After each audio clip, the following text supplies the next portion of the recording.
Ассалаумағалейкум, құрметті біздің әлеуметтік желіні пайдаланушылар, Ұран YouTube арнасының тұрақты көрермендері. Біздер міне жұмысымызды одан әрі жалғастырамыз, және де бұл жолы бізде қонақта Нұрлыбек Рахманов, Жайық пресс медиа холдингі бас директорының орынбасары, Сарапшы инфо сараптамалық ақпарат агенттігінің басшысы, жетекшісі, белгілі журналист, блогер, саяхатты жақсы көретін, балық аулауды жақсы көретін, белсенді азаматтардың бірі бізде бүгін қонақта. Қош келдіңіз. Рахмет. Ал енді Нұреке, өткен аптада Орта Азиялық медиа форумға барып келдіңіз. Астанада өткен өте бір сапалы дүние айтылған жүздесу шара болды деп есептейміз. Енді сол шараның барысы туралы бірінші өзіңіздің пікіріңізді білдірсеңіздер, қаншалықты менің байқағанымдай көп жағдайда орыс тілінде өткен сияқты, иә? Бұл енді екінші рет өтіп жатыр екен. Бірінші 22 жыл өтіпті Астанада. Бұған сол ат айтып тұрғандай көрші елдер, біздің Қырғызстан, Өзбекстан, Тәжікстан, Әзербайжан келді, Ресей, Қытай болды, және Катардың өкілдері болды. Сосын Ұлыбританияның мамандары келді. Жалпы мына әлемдік үлкен медиа алпауыттардың осы Орта Азиядағы өкілдері қатысты. Енді негізгі мақсаты оның осы Орта Азия медиа ұйымдарын біріктіру, бір ортақ түсінгенім, ортақ ақпарат алаңын қалыптастыру, соны өзара ынтымақтастық көбірек талқыланды. Меморандумдар болды. Меморандумдар қол қойды, әдеттегідей. Сосын осы елдердің министрлері кездесті. Ақпарат министрлері. Және енді журналистерге, жас журналистерге сол тренингтер өтті, шеберлік сабақтары, сосын пленарлық отырыстар өтті. Негізінен сол талқыланған нәрселер, жасанды интеллект айтылды. Сосын әлеуметтік желіге көп бөлік арналды. Әлеуметтік желі арқылы осы. Қазір енді көп ақпарат сол арқылы таралады. Сосын мынау жаһандық проблемалар, климаттың өзгерісі деген сияқты аздап қозғалды. Жасанды интеллект қозғалды енді. Енді мына өзіңіз білесіз, Астана медиа форум болсын, басқа да түрлі осы медиа саласына қатысты шаралар елдің астанасында жиі өтеді. Жаңағы тренингтер өтеді, өзара байланысты нығайту. Көп жағдайда байқайтынымыз жай ғана үлкен қаржы бөлінсе де бір көп табындай бір күрделі мәселе көтеріліп, жалпы бір отандық журналистикаға бір пайдасын беретін дүниелер аз болатын жағдайлар көп. Өзіңіз білесіз. Яғни тектен-тек өткен шаралар. Бұл жолғы қалай ойлайсыз, бір жақсы пайдасы болды ма? Біздің өңірден кімдер барды? Біздің өңірден енді осы бұқаралық ақпарат құралдарының басшылары бар. Баспасөз қызмет өкілдері. Енді бұндай шаралардан бір теориялық білім алам деу қате сияқты. Қате, қиын, себебі деген әр нәрсенің бір басын шалып айтады. Бұл жерде бұндай жиындардың негізгі мақсаты өз ойымша байланыс орнату, танысу, нетворкинг, басты назар сол деп ойлаймын. Жаңа өзара сол араластық, құраластықты дамыту сияқты. Енді таныс тамыр болу. Жаңа сөйлесу, журналистердің бір-бірімен танысуы, жаңа көрші елдердің журналистермен танысу деген сияқты. Бұл енді әсіресе өңірдің журналистері үшін пайдалы, себебі бізде әр өңір өз қазанында қайнап жатыр. Олар бір анда-санда бір осылай Астана, Алматыға барып, басқа әріптестермен кездеседі, ол кездескесін пікір алмасады, бір-бірінің жағдайын біледі деген сияқты. Басты осы деп ойлаймын. Ал енді теориялық білім алу үшін ол жаңағыдай форматтар келмейді. Бұрындары бір болып жүр. 2-3 күнде өтетін нәрсе емес қой ол дейсің. Бұрындары бір болып жүрді. Осыдан бір 10 жыл бұрын журналистерге бір 4 күндік, 5 күндік жаңағы зейін салып оқиды, таңертеңнен кешке дейін. Арнайы оқыту. Бұл әлі де болып тұрады. Мысалы, мен өзім былтыр қатысқам сондай жиындарға, жасанды интеллект жөнінде. Кәдімгі ноутбугын ашып қойып, анда тақтаға, электрон тақтаға міне үлгісін ашып, бүгін түсіндіріп, сайттарды ашып, кәдімгі теориялық жұмыс істесең ғана үйренесің. Ол енді бөлек формат.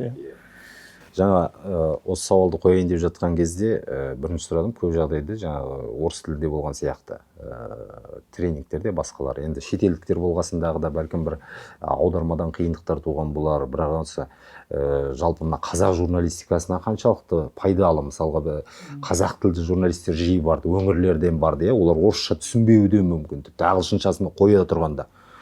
Қаншалықты осы біздің мемлекеттік тілге мәселесі, осы әсіресе осы бақ саласына қатысты, себебі қазақ журналистикасындағы қателіктер жиі айтылып жатады. Өте өзекті нәрсе. Енді бұл жаңа халықаралық болғасын, осы жолы көп бөлігі ағылшын тілінде өтті. Бір қызығы, енді бәріміздің аударма болды ма орысша? Иә, бәріміздің құлағымызда жаңа құлаққап болды, тікелей аударып отырды. Енді ресейліктер ғана орысша сөйлейді. Ал басқа елдік бәрі мысалы ағылшынша сөйлейді. Бір қызығы, Қытайдан аудармасы қиын болып қалды енді. Қытай болды. Енді менің бір таңғалғаным, жас журналистер құлаққа пайдаланған жоқ. Тікелей тұрып, ағылшынша өздерінің сұрақтарын еркін қойып жатты. Осы жол мен таңғалдырған сол болды. Яғни жаңадан келіп жатқан жастар басқаша, олар тосылмай. Бізден кейінгі толқын деп тұрсыз ғой. Бізден кейінгі толқын. Мен ойлаймын, бізде ағылшын тілін үйреніп, сол ағымға ілеспесек, бір 10 жылдан кейін мүлдем басқаша жоқ. Иә, мынау біздің сала толық өзгерейін деп тұр. Бұл өте жақсы, қуантады. Себебі деген біз әлемнің тілі, біз сол тікелей дерек көзден сол тілде алуымыз керек, негізі өте маңызды нәрсе. Иә, жаңағы түпнұсқа ақпаратты тікелей тану үшін, иә? Біздер негізі оған шейін көбі Ресей бағы арқылы алып келдік қой, енді көбі шет тілін білетініміз орыс тілі болды да бұрын. Бұл енді өте өзекті. Енді мынау Ресейдегі соғыстан кейін бізде тіл мәселесін көтеріп жатсыз. Көбі принципті түрде қазақша сөйлей бастады. Біздің әлеуметтік желіде бір челлендждер жасады. Бұл бір толқын болды да, кәдімгідей біздегі өзге ұлт өкілдерінің өзі қазақша сөйлеп, мен қазақстандықпын деп бір бастап, себебі мені байланыстырмаңдар ол нәрсемен. Сондай бір болды, иә. Толқын болды да, бірақ қайтадан қалпына түсті. Қайтадан сол орыс тілі, себебі ол енді біз оған біреуді кінәлай алмаймыз. Өзіміздің қоғамдық сана, әсіресе мына қорқытатын нәрсе, мына қазіргі бүлдіршіндер, мектепке дейінгі балдар. Иә, балабақша, бөбек жайлар. Балалар қазір орысша сөйлеп жатыр. Оны енді ғаламтор деп жатырмыз, орыс тіліндегі контенттің көптігі деп жатырмыз. Бұл енді қорқыныш нәрсе. Біз осы бірнеше ай бойы осы аудандарды аралап жүрміз. Бір жобалар түсіріп жүрген кезде шағын елді мекенге барған кезіміз болды. Баласы орысша сөйлеп қарсалды.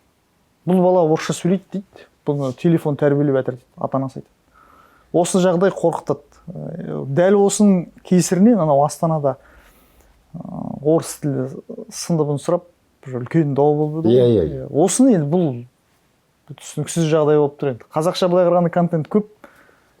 Сол қазақша контент көп деген сөзіңізден шығады, иә? Бізде балапан бар, телеарна, иә? Арнайы министрліктен үлкен қаражат бөлінетін, жаңағы мультфильмдер түсіріледі, қазақ мультфильмдер түсірілді. Аудармалар жасалып жатыр жалпы. Осы біздің контент қалыптастырудағы қателіктеріміз, я болмаса жетіспей тұрған тұстарымыз әлі де болса бар емес пе? Неменеге телефонның барлығын орысша қосатындай жағдайға жетіп қалдық дегенде сауал. Қазақ тіліндегі балаларға арналған контентті қаншан біз қызықты етіп көрсете аламыз? Иә, өте ойлантатын нәрсе. Менің өзім жеке пікірім, біз қазақша контентті баланың тілімен жазамыз, бірақ үлкеннің ойымен жазамыз. Мына баланың психологиясын зерттеп, қабылдай алмайды. Иә, баланың психологиясын зерттеп, оған қандай анимация қызық, қазір тренд қызық. Олар ұзақ нәрсені қарай алмай, соның бәрін зерттеп, бір терең зерттеумен жасап атпаған сияқтымыз. Ал бұл артында жаңа креативті экономика дейді ғой, сол тұр. Мысалы, Қырғыз елінен шыққан анау бір канал бар ғой, балаларға арналған. Соның өзі миллиард қаралым жинайды. Ол жерде тіл жоқ, ол анимация. Иә, балаларды түрлі. Бірақ тартымды. Олардың түсі де, анимациясы, музыкасы, сосын бір балаларды қызықтыратын түрлі тәсілдер пайдаланады менің өзім ойымша. Ал біздің мультфильмдер кішкене күрделірек, әдебилеу, білмеймін біздің балалар қараса ұзақ қарай алмайды. Біз балаларға берсең кішкенеден кейін жаңағы контентке ауысып кетіп отырады. Біз неге мысалға мен де сол балапанның жаңағы өнімдерін қарадым. Сол кездерде мысалы Қобыланды батыр, басқасы біз батырларды аламыз, елжандылық, ұлтжандылық деген сияқты бір жаңағы өзіңіз айтқан күрделендіріліп бір баланың психологиясы қабылдамайтын дүниені апарып оларға бергіміз келеді. Әлбетте ол қаралымы да басқа нәрседе мәселесі болмайды. Ал енді орыс тілінде жасалған көк трактор деген бір мультипликациялық дүние, бір қысқа ғана видео, көк трактор келе жатады да үстінде бір әуендетіп келе жатады. Соны бәрі жұрттың баласының барлығы қарайды мысалға да, қызыға қарайды. Я болмаса Маша және Аю. Тура сондай. Бір қарапайым дүние, тіпті бір тарихтан терең тербеп іштеп жатқан ештеңе жоқ. Bir ормандағы тұратын Аюдың бір кішкентай қызбен ғана жүріп бір бастан кешкен оқиғалары қызық, оның өте тез сосын түстері де, бояуы да бір. Енді 10 жылмен салыстырсақ, мысалы 10 жыл бұрын балалар балапанмен өсіп жатты. Менің тұңғыш ұлым балапанды өте көп қарады. Олда интернет болған жоқ десе де болады. Себебі олардың баспасына телефон болған жоқ. 10-15 жыл. Дәл қазіргідей. Бүгін 15-ке толып отыр. Ол балапанмен өсті. Оны көрген үлкен кісілер күлетін еді. Қалай сөйлейді сенің балаң қазақша деп. Себебі ол балапанның бір біз пайдаланбайтын әдеби сөздермен сөйлейтін еді. Ықпалы болды. Себебі мынандай мәселелер болды. Мен білем, Қырғызстанда парламентте мәселе көтерген білем. Біздің балаларымыз қазақша сөйлеп кетті деп. Себебі балапан Қырғызстанда көрсетіледі. Олардың балалар каналы бәсеке болмады Қазақстанмен. Бәрі қырғыз балалары балапан қарап. Осы ақпаратты естідім мен де. Талқыланып жатқан өзім көрдім. Бізден гөрі олар да көп көріледі екен. Біздің балаларымыз қазақша сөйлеп жатыр деп олар мәселе көтерген болады. Ал енді балапанның қазір аз қаралуы, енді қолымда нақты статистика жоқ. Бірақ көзге көрініп тұрған нәрсе балалар YouTube-пен өсіп жатыр. YouTube. Телеарнамен емес. Бұл енді біздегі, мен ойлаймын, гаджеттің көбеюі, сосын мына тарифтың арзан болуы өте қатты әсер етеді. Бізде қазір интернет безлимит. Ол қатты әсер етеді. Бір әулетке алатын интернет бар, оның ішінде бала шағасын барлығын қосып қоятын да мүмкіндік бар. Сосын енді бұл ата-ананың да цифрлық сауаттылығына қатысты нәрсе. Мысалы, кез келген телефонға жаңағы ата-ананың қадағалауын қоюға болады. Родительский контроль дейді ғой. Негізі баланы шектеу керек. Қағып отырмаса болмайды. Оны қазір сен оны айтып, ұрсып телефон тартып алмай, бұл енді балаға психикасына әсер етеді. Жай ғана өзің телефоннан балаң телефон басқаруға болады. Мысалы, YouTube 1 сағат немесе қай контентті қарауға болады. Duolingo жаңа ағылшынша сөйлейтін программасы 2 сағат деген сияқты шектеулер қойып қоясың. Ол 2 сағаттан кейін жаңағы бағдарлама ашылмайды. Бала соған үйренеді. Ол үнемдеп уақыт ананы қарап, басқа өз айналысатын ермек табылады негізі балаға. Ол өзекті нәрсе, өте өзекті. Жалпы тарихи біздің персонаждарымыз бар ғой, батырлар бар, жыраулар бар, солармен жалпы балалардың контентін күрделендірудің қажеттілігі қанша? Бұл енді жаңағы жақсы дүние, идеология деп атады. Енді қазір ойлаймын, қазіргі балалар жаңа жыр тыңдамайды, ертек тыңдамайды, соның орнын толтырамыз деп жаңа контент жасалатын сияқты. Енді бұл пайдалы. Мен білем, балалар мультфильмдері бар, біздің батырларға арналған. Бұрынғы заман қылып көрсетпейді, заманауи жаңа пырағымен ұшып жүреді, қолында жаңа қазіргі мынау. Болмаса сол әлемнен қазіргі біздің уақытқа ойысып кетеді. Өте қызықты. Мен ойлаймын. Жоқ емес, бар. Бар, себеп бірақ басқада деп ойлаймын. Жаңағы кішкене білмеймін. Ақпарат жеткізу жағын қарастыру керек. Біз әдісіміз бе, жаңағы мүмкін терең зерттеулер керек шығар. Методикасын өзгерту керек дейсіз. Жақсы, рахмет. Жаңа айтып жатырмыз ғой, тіл дегеннен шығып жатыр, сосын оның тікелей бала тәрбиесіне қатысы бар екенін айтып жатырмыз. Енді кезекте мына жақында болған өзіңіз білесіз, Магнумдағы жағдай. Қызметкер барады да, қызметін көрсетеді, жеткізеді тауарды. Бірақ тұтынушыға қазақша сөйлеуді талап етеді. Бізде көп жағдайда тұтынушы барып жаңағы сауда орындарындағы қызмет көрсетушіге я болмаса халыққа қызмет көрсету орындарындағы адамдарға айтатын еді, сен неге қазақша маған қызмет көрсетпейсің? Бұл жер керісінше болып кетті.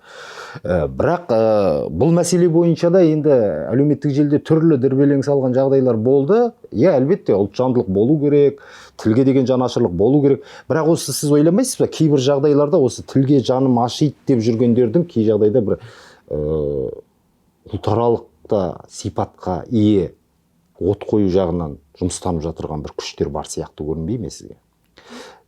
Бір зәредей нәрсені қарап, былай қарап тұрсаңыз, ондай оқиғалар көп кездесіп жатыр. Тек қана ол Магнумға қатысты емес. Әрине ойлантады. Мысалы, Магнумда енді қарапайым адамдар. Бұны енді біреулер ұйымдастырды деп айтуға келмейтін сияқты. Бұл табиғи нәрсе. Бірақ қожайындар Ресей азаматтары деп жатыр, иә? Бірақ енді олардың арасында емес, қожайынмен емес, анау екі қарапайым адамның арасында конфликт. Қызметкерлердің арасында ғой. Енді оның алдында мынандай кейс бар. Бізде анау Астанада ма бір қазақ кофе деген өте дөрекі жауап беріп, адамдар бірден оған ол жерден бойкот. Ол жерден кофе ішпесе де, басқа қалада қазақтар барлығы алды да, оларды әлеуметтік желідегі рейтингтерін түсіріп, барлығы жабылып пікір жазып, жоқ қылып жүрді, жабылып қалды. Менің ойымша осы ұйымдастырылуы мүмкін. Егер жаңағыдай бір күштер ұйымдастырады. Коммерциялық сипаттағы дейсіз бе? Коммерциялық емес, саяси, егер бір саяси күштер осындай бір тіл мәселесін Қазақстанда міне кемсітушілік, тілдік кемсітушілік бар, қазақтар осындай болып жатыр, ол жаңағы ұлтшылдық бар деп көрсету керек болса, бір осындай фактілерді келтіруге болар еді. Мүмкін. Келтіру, бір жағынан енді өзіңде, мен де қазақ журналистикасында жүрген азаматтар болғасын, өзіңізді де білеміз, ұлтжандылық, тіл мәселесіне келгенде сіз де үндемей жаңағы үн қосып отыратыныңызды білеміз. Иә, менің де ұлтжандылығым бар, мен де қызметті қазақ тілінде көрсеткенін жақсы көремін, бірақ одан дау шығарудан аулақпын, себебі оны бір жаңағы жеке дәл өзімен сол кісі жаңағы саған мысалы тіл туралы заңында болмағаны болар, бұл жерде біздің де бір өзіміздің жаңағы сөзіміздің салмағы болмауының себебі де сол, тілді міндеттейтін бізде заң жоқ. Жалпы тіл туралы заң бар, ал міндеттейтін жаңағы қазақ тілінде қызмет көрсету керек деген заң жоқ. Сондықтан да бұл мәселеге әлі күнге дейін нүкте қойылмаған, сондықтан болар. Енді ол әр адамның өз іспен үлесіп қосатын нәрсе. Мысалы, мен өзім бір танымайтын жаңағы ұйымға, мекемеге хабарласқанда қазақша сөйлеймін бірден. Осы да жатыр деп ойлаймын, мәселе жаңағы қажеттілік тудыру. Көбі деген орысша сөйлегесін, ар жақтан орысша жауап беріп жатады. Өзге ұлт өкілдері де көп. Қазақша сөйлегісі келетіндер көп. Сұраныс болмағасын деп. Қазақша сөйлеу керек.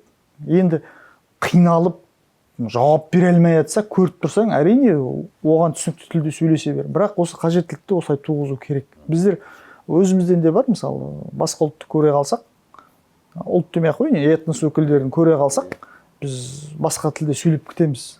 Мәселе осыда жатқан сияқты. Өзіміз жағдай жасап беріп отырмыз, көп жағдайда. Енді заң жағы өзекті, бір жылдары керемет қолға алынып жүзіп батқан кезде, керек еткен кездеріміз болды, оны бәрі біледі ғой. Бірақ енді жаңағы мемлекеттік тілдің мәртебесін көтеру жұмыстары әлі де болса жүру керек деп есептейміз. Жалпы енді онымен де келісетін боларсыз, журналист ретінде жалпы мына ұлт жанашырларының жанында жүрген азаматсыз ғой.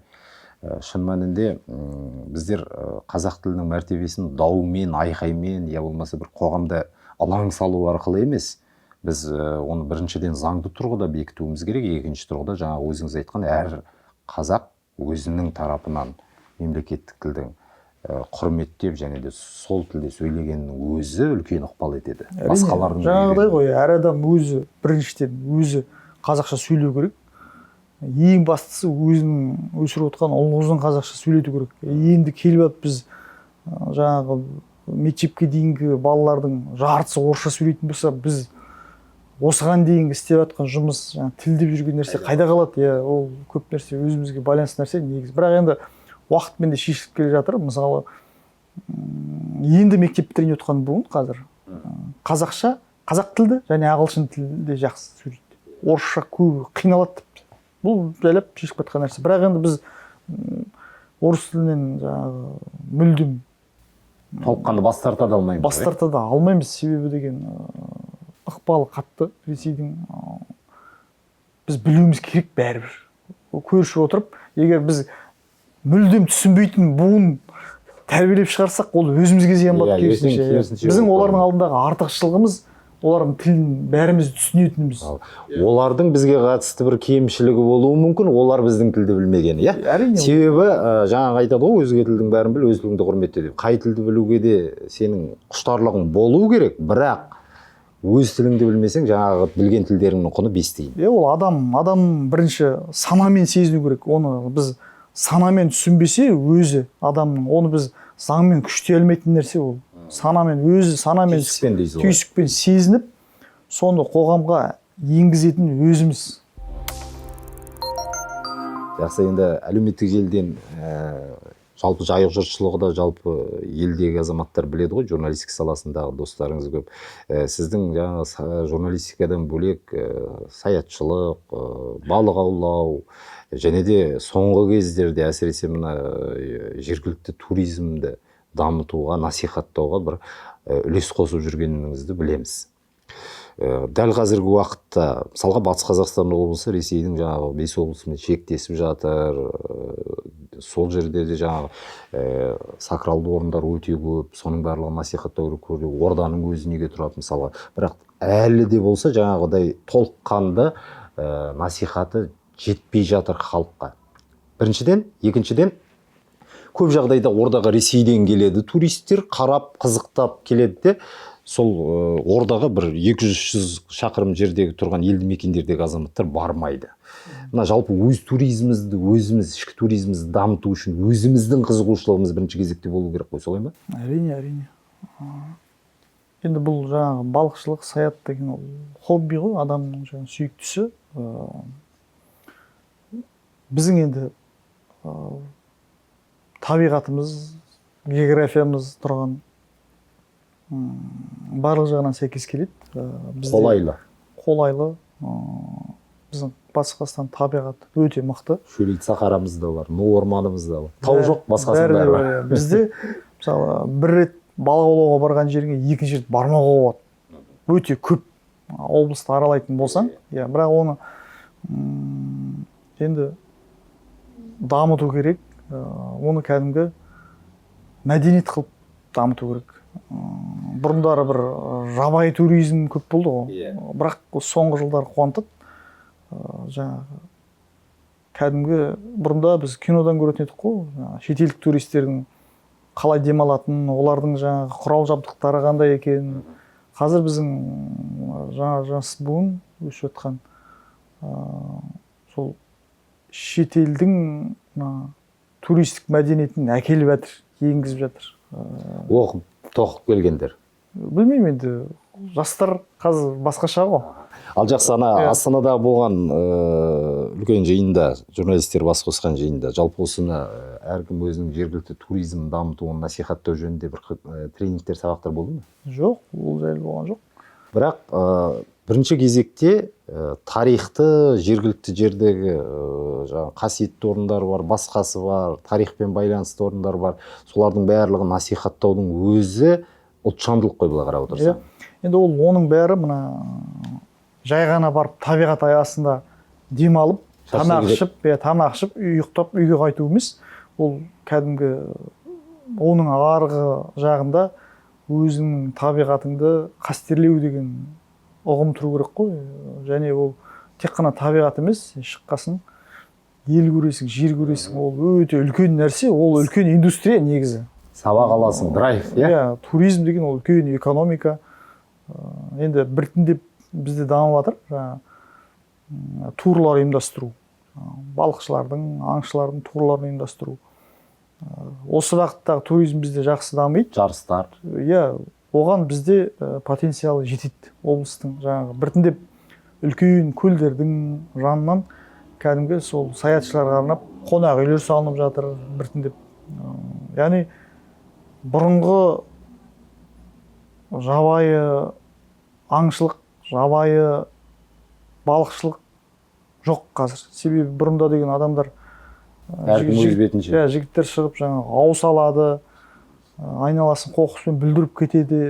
Сондай еді ғой 15-20 жылдан осыдан. Қазір олай емес. Мәдениет қалыптасты. Қалыптасты. Қазір деген артын көбі өзінің демалған жерін жинап кетіп жатыр. Сарқырамаға қатысты, Шыңғырлаудағы. Мысалға мен Шыңғырлауда сарқыраманың бар екенін білемін, бардым да 1-2 рет, оны жаз мезгілінде еді. Осы жағының қыстағы қырынан көрсеттіңіз. Мысалға оған дейін мен оны естіп те көрген де жоқпын. Керемет, бұл бұрқырап деп, содан қасында бір үйлер салынған екен. Мысалға ол да бір үлкен жаңа бизнеске жарнама біріншіден, соның иелеріне. Ол жақсы нәрсе енді. Екінші жағынан осындай қыста да демалуға болады екен бізде. Біз мысалға қыс деген кезде біз көп жағдайда жаңа жер аяғы кеңгесін ғана шығамыз ғой, арқаны кеңге салып. Ал қыста да мысалға сол жаққа азаппен бардыңыздар, жаңағы баттыңыздар жолда, оның барлығын әлеуметтік желіге салып. Міне әрбір біздің батыс қазақстандық көп жағдайда енді осы медиа саласына жақын азаматтарымыз осындай бір үлес қосып жатса, ол деген бір үлкен керемет жақсы үндеу ғой, жарнама ғой. Иә, шыңғырлаулық азаматтарға хабарласқанымызда, енді сол жердегі жергілікті журналистеріміз бар, өлкетанушыларымыз бар. Олар бәрі бірден айтты, бізге жазда келеді деді. Себебі қазір қыста біз не көрсетеміз, табиғатымыз жазда әдемі деген сияқты. Жолда шамалы. Біздер айттық, қысты көрсеткіміз келеді. Себебі деген, мысалы біздер орманға көбінесе жазда барамыз ғой. Бірақ қысқы орманның әдемілігі ол бөлек. Өте бөлек нәрсе. Қысқы табиғаттың өзінің әдемілігі бар. Енді әрине жол қиындығы бар, бірақ соның өзі қызық қой. Соның өзі мен жаңағы сіздің контентіңізді айтамын, соның өзімен қызық, жаңағы көлік келіп, үлкен көліктер келіп, жолдан шығарып, қайтадан, яғни бұл жерде бір талпыныс барды, жеткенше жол мұраты жету деп, соған дейін жеткен процестеріңізді, қиындықтарыңызды дірілдеп, ішке кіріп, жылынып, шай ішіп деген сияқты. Соның барлығы бір әдемі әсер қалдырды маған. Жалпы мына әлеуметтік желінің пайдаланушы, жалпы көрермен ретінде. Біз барғанда ол жақтың табиғаты мүлдем бөлек. Мысалы, қысы қатты, оңтүстік аудандарда, мысалы, қыста мал тоқтамай жайылып шықса, ол жақта деген мал жайылмақ түгіл, адамдар мысалы аудан орталығымен қаламен қатынай алмай отырады. Мысалы, бізде өттік трактормен ауылдың азаматтары, фермерлер кезек-кезек аршиды екен. Бірақ біз келдік, сол түнім басып тастады, мысалы кері қайта алмай аршыған күтіп жаттық деген сияқты. Енді мысалы тоған суларды айтатын болсақ, қыста сол жалғыз қатпайтын сарқырама. Жалғыз сол сарқырап, жаңағы ағып, қатпай қыста барып та түсуге болады мысалы суға. Өте тамаша, әлгі морждар сияқты. Жаңа біз балық аулау, аңшылық, саятшылық мәдениет туралы айтып өттік. Қазір жастарымыздың көп жағдайдағы жаңағы демалыс деген сөзді түсінуінің өзі басқаша екенін өзіңіз білесіз. Сенбі, жексенбі демалыс болса, ол сенбі клубта өту керек, жексенбі атқа мінсе мінет, мінбесе басқа жерде. Жалпы осы демалыстарды ұйымдастыру жағынан насихатты көбейтіп, мысалға жас, енді біздер түсінікті, жасымыз 40-қа жақындап қалды екеуміздің. Жас қазіргі мектеп бітіріп студент болып жатырған жастарды балық сияқты, аңшылық сияқты, бір атбегілік сияқты бір жақсы дүниелерге үйрету мектептерінің қалыптаспағаны қаншалықты дұрыс, қазірдің өзінен бастап қолға алу керек мәселе емес пе? Бұл да бір былай қарап отырсаңыз айналып келіп, сол баяғы ұлтжандылық тілге де байланысы бар нәрсе. Бар нәрсе, әрине. Бұрын енді біздер мысалы студент кезімізде, оқушы кезімізде табиғатқа шыққан кезде шынымен де қазақтарды аз көретін едік. Қазір енді оның жақсарды жағдай. Қазір сол туризм, керек жарақтар сататын дүкендердің өзінде де мысалы қазір қазақ бизнесмендер қолға алып жатыр көптеп. Енді бұны енді адам көру арқылы үйренеді ғой. Мысалы, бір өзің туысқан, жас, өсіп кеткен жеткіншекті ілестіріп шығатын болсаң, ол бір рет шығады да ойында қалып қояды. Бөлеңді, нағашың, жиеніңді дейсің. Ондай көп, мысалы, ілестіріп шығасың, кейін қарайсың, ол достарын ілестіріп шығады. Қызығушылық. Сенен көргенін. Яғни вирустық түрде. Себебі, жаңа айтып жатырмын, біздің табиғат болған келеді, Оралдан тіпті алысқа бармай-ақ, қаладан шыға қойсаң, біздің табиғат жаңағы табиғат аясында демалуға, балық аулауға, мысалы отбасыңмен шығып серуендеуге келеді, табиғи парк сияқты. Бізде қорықтар бар, мысалы қорықтарды көбі біле бермейді. Ол жерлерге барып от жағуға болмайды, от жақпағанмен барып құр серуендеп, мысалы ормандардың ішімен жүрудің өзі ол балаға тәрбие. Сосын өзімнің пікірім, енді адам табиғаттан алыстаған сайын оның психологиясы да өзгере бастайды. Ол кәдімгі жан дүниесінің байымайтыны, ойлау өрісінің дамымайтыны да бір жағынан сонымен байланысты. Қалалық пен жаңағы далалық адамның, ауылда өскен адамның таным түсінігі бөлек қой. Бұл жерде ол сол бәрібір табиғатпен жақындық жатыр негізі түбінде. Далалықтың ішінде даналық бар, солай ғой. Көп рахмет. Енді жаңа айтамыз ғой, журналистиканың өзінде этножурналистика дейді, жаңағы экологиялық тақырыптарды көтеретін журналистер бар. Тек қана ойбай ауыл ластанып жатыр деген сөз емес, жаңағы айтқан өзіңіздің бір қолайлы табиғи орындар, қорықтар туралы айтатын. Осы жағынан кішкене жазатын адамдар кенжелеу сияқты, бізде зерттеп жаңағы табиғат, қоршаған ортаны жазатындар. Біздер қазір қайда түкірсең де саясаткер, саяси ойбай, барлығы бір саяси сауатты, басқасы деген сияқты. Я болмаса сыни материалдар көп, әсіресе сол билік тарапына кетіп қалып жатамыз. Жаңағы айтқан табиғатымыз, біздің өрісімізді дамытатын, соларды жазатын бізде журналист бар ма жалпы? Журналистер аз, бірақ енді журналистер оны жазбаса да сол әлеуметтік желілер арқылы пост салған жариялайды ғой. Мысалы блогерлер көп. Табиғат аясына барып, жаңағы бұлақтан шәйнегімен су алып, соны қайнатып, шатырын құрып, балығын тамағын пісіп, соны контент жасайтын блогерлер бар. Сол арқылы миллиондаған қаралым жинап отқандар бар. Яғни халықтан қызығушылық, сұраныс бар. Және ондай блогерлер бірден жаңағы танымал болып кеткендер бар ішінде. Олар енді әрине олар ішінде кәсіби фотографтар мен видеографтар көбі. Олар қазір жарнамада тартып жатыр. Мейірбек деген бауырымыз бар еді ғой, жақсы айналысып жатыр сол.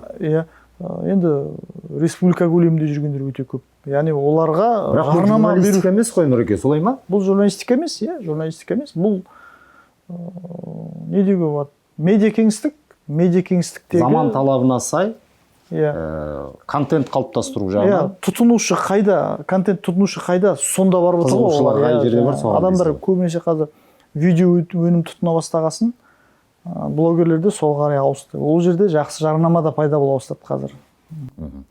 Жақсы. Енді өзің Жайық пресс медиа холдингі бас директорының орынбасарысың.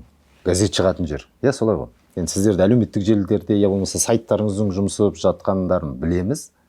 Бірақ дегенмен де қазір қазақ журналистикасында көшілгер тұрған телевизия ма, газет пе, радио ма, интернет ресурстарын қоса алғанда? Бұны енді бұл бәрі бір-бірін толықтырушы. Біздерде қазір мысалы статистиканы ай сайын есептегенде бірге қосып есептейтін болдық. Мысалы әрқайсысының аудиториясы бөлек. Орны бар. Орны бар, әрине өзін тұтынушы бар, аудиториясы бөлек. Оны қазір зерттеу оңай, ғаламтор арқылы. Қай жастағылар, қай өңір, бәрін зерттеуге болады дәл қазір. Енді газеттің де оқырманы бар, оның аудиториясы бөлек. Толқан жоққа шығаруға тағы болмайды, оқылмайды, қаралмайды деп. Әрине олай айта алмайсың, себебі оның бәрі өмір сүріп отыр. Яғни тұтынушы болады, бәрі болады. Әрине енді бірінің орнын бірі жайлап басады, ол табиғи нәрсе. Енді әр елде және әртүрлі қалыптасады деген сияқты. Мысалы шет елдерді қарасаң, әлі күнге дейін газет тұрған, Нью-Йорк Таймс басқасы, оларда газет оқылады, себебі олардың журналистикасы бөлек, бағыты бөлек. Және кеше Астанада сол да сөз болған бұл. Қоғамдық сана бөлек. Ояқта мысалы қоғамдық газет, қоғамдық телеарна деген ұғым бар. Яғни әр адам өзі үлесін қосады, сатып алады өнімін. Бізде қоғамда әлі біз сондайға жеткізе алмай отырмыз. Ондай түсінік жоқ. Контентті өнімді сатып алу, ол үшін подписка жасау, жаңағы ақша аудару деген әлі бізде қалыптаса қойған жоқ. Себебі тегін көп қойсыз ба? Себебі тегін ағылып жатыр. Оның бәрі жан жақтан қаржыландырып жатқасын, адамның өзіне алдына келіп тұрғасын, соған үйреніп қалды бізде. Енді нарық өзгереді. Болашақта сол бәрібір